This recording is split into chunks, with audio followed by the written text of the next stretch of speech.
After hours of confusion and chaos, we're now finally seeing some results coming in from the Iowa caucus. About an hour ago, Iowa Democrats released about 60% of the delayed caucus results. They show Pete Buttigieg of Indiana with a slight lead over Bernie Sanders.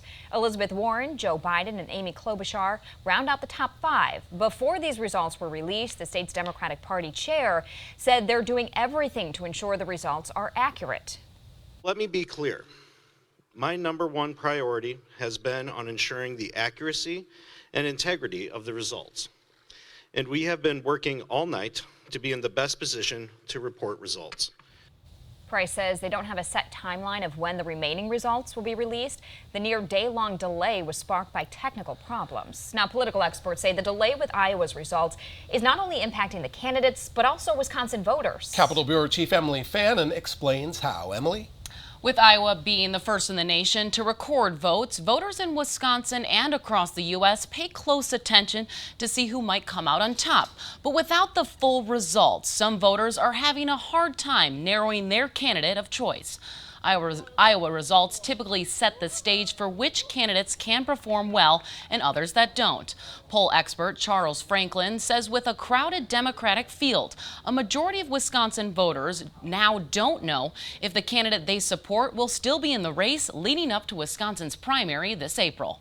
Very consequential as a testing of which candidates have strength and which ones might be emerging and which ones might be underperforming. And that's the biggest loss from not having the tallies last night. Whoever the winner turns out to be, that candidate was denied the chance to give a victory speech to a national audience last night, which typically gives them a lead heading into New Hampshire's primaries. All right, so I mean, how are the Democratic candidates reacting to these numbers? Well, we just got about 2/3 of those results about an hour ago, so I'm sure throughout the evening we'll hear from the candidates themselves. But when talking to political science experts, they say regardless of who the candidate is, they'll probably spin it to their favor because of these results that they were so kind of underreported and a lot of mistakes were with the new app was going on. Take Joe Biden, for example, right? Leading up to Monday, he was in a close in the polls with Bernie Sanders, but he didn't perform so well in the results that we saw. So he might be calling the results that come in, calling them flawed.